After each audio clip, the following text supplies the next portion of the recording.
Welcome to The Explainer. We live in a world of absolutely incredible technology. But here's the paradox. Why does work, for so many people, feel more dehumanizing than ever? Today, we're digging into that feeling, that sense that the futuristic workplace is being run by a ghost in the machine. So let's just start with this question, because I think it gets to the heart of it. Does your job ever feel like it's being controlled by a system you can't see, you can't talk to? Like your performance, your schedule, your entire workday is just a data point for some vast invisible software? Well, if you've ever felt that way, you are definitely not alone.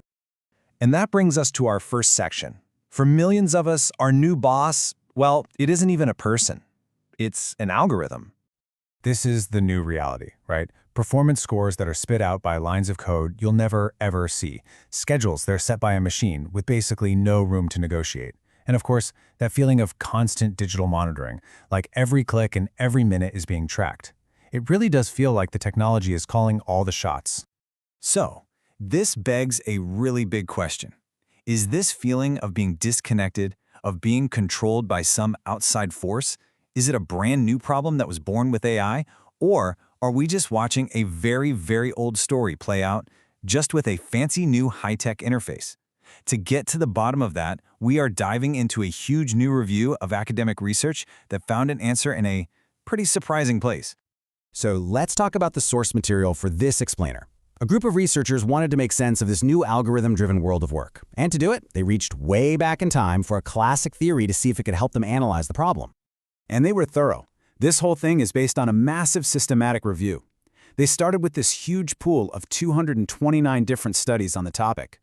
Then they went through this incredibly rigorous process to screen and filter them, making sure they were only looking at the absolute best, most relevant research out there. And after all that sifting, they landed on this number, 56. That became the core of their analysis. They synthesized the findings from 56 different peer-reviewed studies, all published super recently, between 2021 and 2024. So this gives us the most up-to-date picture possible. And here is the twist.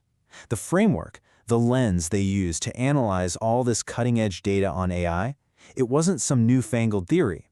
It was the 150-year-old ideas of Karl Marx, specifically his theory of alienation. So what do we even mean by alienation? Well, Marx first described it way back during the Industrial Revolution. It's that feeling of being just a cog in a giant machine. You feel disconnected from the real purpose of your work, you never see the final product, you feel isolated from your coworkers, and ultimately, you feel cut off from your own creativity.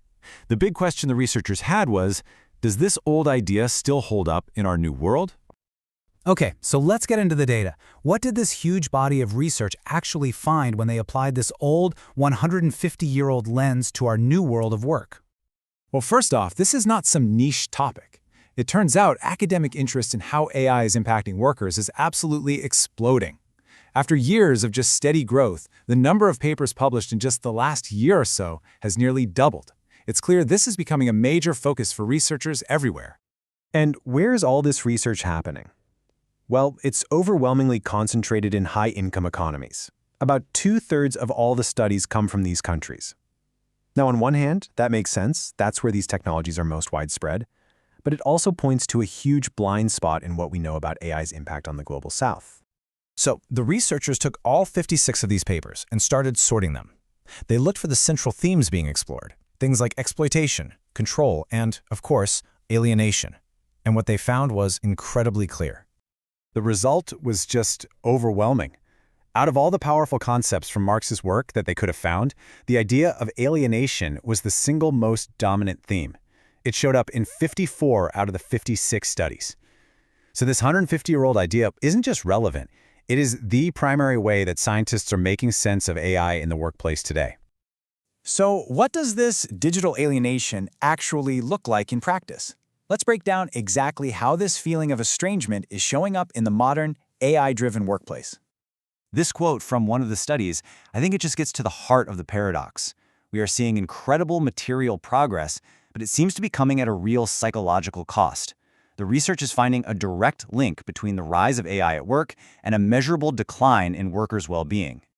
And this digital alienation isn't just one thing. It shows up in so many different ways. The research points to the loss of autonomy when your boss is an algorithm, that constant anxiety of data-driven surveillance. It's also about de-skilling, where human expertise gets replaced by automation. There's even this idea of unwitting labor, where your daily work is secretly training the AI that might one day replace you. It all adds up to this sense of confusion, isolation, and for some, this really profound sense of futurelessness. And what's really fascinating is how different kinds of AI technology all seem to point to the same outcome. Whether it's algorithmic management, creating what some researchers are calling digital Taylorism, or robots de-skilling workers, or even generative AI, which kind of hides all the human labor it was built on, they all lead back to more control for the system and more estrangement for the worker. So after going through all this research, what's the big takeaway here? And maybe more importantly, what questions does this leave us with as we try to figure out what's next? I think the main takeaway is this. These ideas from 150 years ago, they're not just historical relics. They actually give us a really sharp, precise, and shockingly relevant language to understand and critique the power dynamics that are being built into the technology that is reshaping our lives right now. But the review also makes it crystal clear just how much we still don't know. This research is really just the beginning. We have huge blind spots, especially when it comes to AI's impact in the global south. We know very little about how workers are resisting these systems or what the real long-term psychological effects might be. And that leads to maybe the biggest question of all, is another way even possible? And that leaves us with one final provocative question. Because when you boil it all down, this isn't really a story about technology. It's a story about power.